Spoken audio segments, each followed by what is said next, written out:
Sleeping Beauty. Read the story along with me and find out what happens. You'll know when it's time to turn the page when you hear this sound.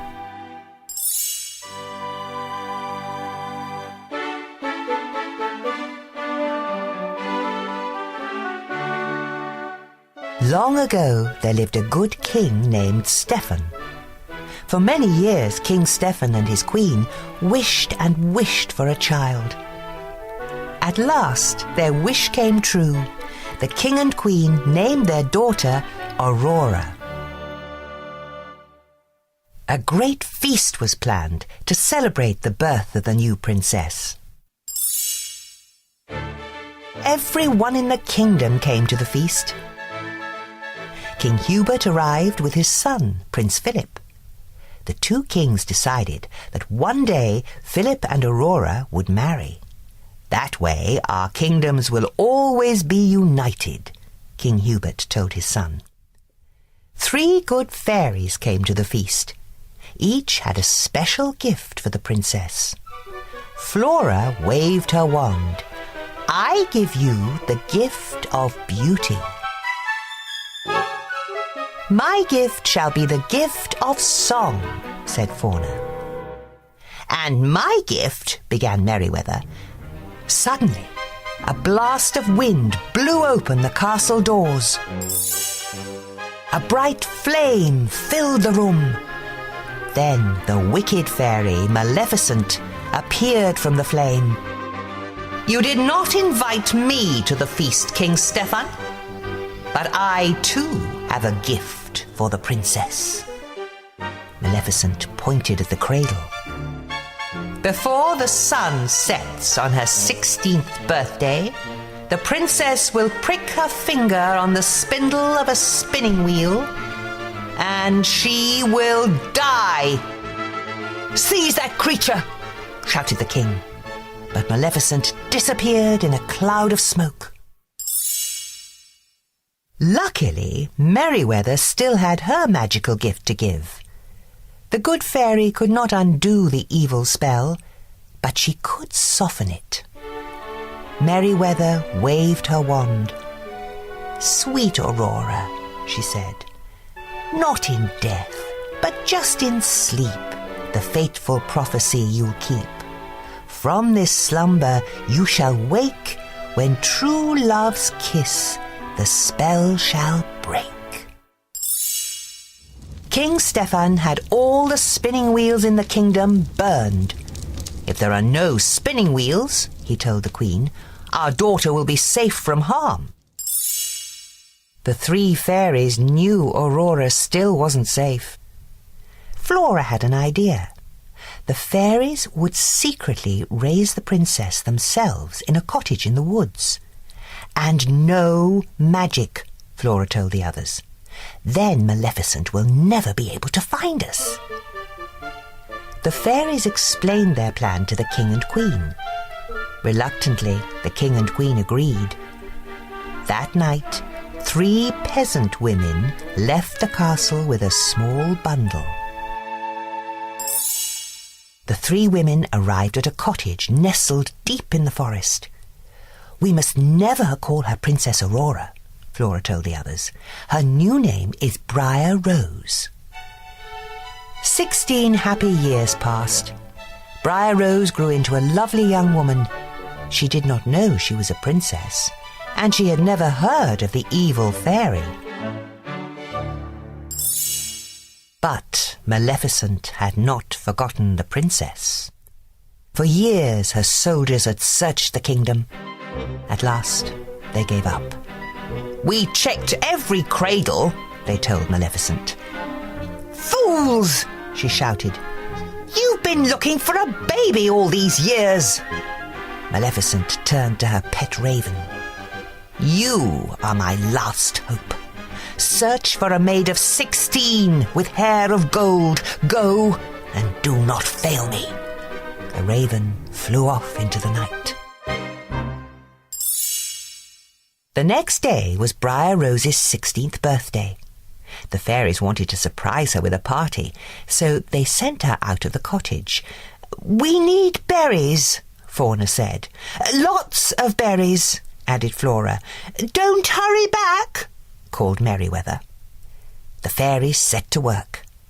Flora made a dress, Fauna baked a cake. This dress looks awful, declared Merryweather. The fairies needed a little magic. Meanwhile, Briar Rose was singing to the forest animals. She told them all about a prince she had met in her dreams. Nearby, Prince Philip was riding his horse. When he heard Briar Rose singing, the prince couldn't resist joining in. For a little while they sang and danced together. "What is your name?" Prince Philip asked. "Why, it's—" Just then, Briar Rose remembered that she was not allowed to talk to strangers. "I have to go," she said quickly. "When will I see you again?" asked the prince. He'd already fallen in love with Briar Rose. "Tonight. I live in the cottage in the glen," she called as she hurried away. Back at the cottage, Fauna had fetched their magic wands. She waved her wand. Now the cake was perfect. Flora changed the dress she had made into a beautiful pink gown. "It should be blue," said Merryweather. She made the dress blue. "Pink!" shouted Flora. The fairies kept changing the dress from pink to blue, and blue to pink. Pink and blue magic dust flew everywhere. Maleficent's raven saw the magic dust flying out of the chimney. He had found the princess. Back he went to tell Maleficent. Just then, Briar Rose returned to the cottage. "Surprise!" the fairies shouted. "Oh, this is the happiest day of my life," cried Briar Rose. "I met the most wonderful young man. He's coming here tonight." The fairies could see she was in love. "But that's terrible," said Fauna.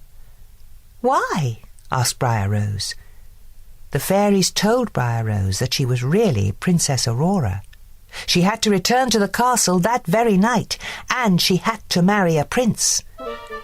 Aurora was very unhappy. She would never see the young man she had met in the forest again.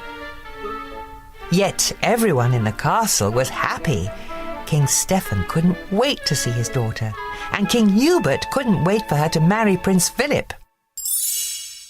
When they arrived at the castle, the fairies left to fetch the king and queen. No sooner had they gone than a magic ball of light appeared. Aurora followed it up the stairs to a small room.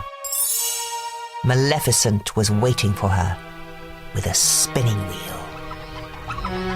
Aurora had never seen a spinning wheel before. She reached for the spindle. "Touch it," Maleficent hissed. Aurora touched the spindle and fell into a deep sleep. The three fairies had been searching for Aurora. They found her lying on the floor, fast asleep. The fairies placed the princess on a bed. "She will sleep until she is kissed by her true love," sighed Flora. "Perhaps he is the young man she met in the forest." "He was coming to the cottage tonight," remembered Merryweather. "Let's meet him there," said Flora. "But first, let's put everyone in the castle to sleep. That way, no one will know what has happened." The fairies cast a spell over the entire castle. Soon, everyone was fast asleep. Prince Philip had already arrived at the cottage. He had decided to marry the girl he had met in the forest instead of Princess Aurora. Maleficent's soldiers were waiting for him. They tied up the prince and brought him to the Forbidden Mountains. Maleficent told Prince Philip that the girl in the forest was really Princess Aurora. She was sure he would never escape to wake his sleeping beauty. But the three fairies realized what had happened. They sneaked into the dungeon and freed the prince. "Take this magic sword and shield to protect you," said Merryweather. The prince set off to rescue the princess. Maleficent tried to stop him. She raised an enormous hedge of thorns around King Stephen's castle. But Prince Philip hacked his way through the thorns. The evil fairy was furious. She transformed herself into a fire-breathing dragon and tried to destroy the prince. Luckily, the magic shield protected him. Finally, the prince saw his chance. He threw the sword at the dragon's heart. That was the end of the dragon. And the evil fairy, too. The prince entered the palace yard. Everyone was sleeping. He raced up the stairs to the tower. He found Princess Aurora asleep on the bed. As soon as he kissed her, Aurora's eyes opened. The spell had been broken. Everyone else in the castle woke up too. The king and queen were very happy to see their daughter, and King Hubert was very happy to learn that the prince and princess were in love. The three fairies watched as the young couple danced across the floor. "I just love happy endings," sighed Fauna. Flora and Merryweather couldn't have agreed more.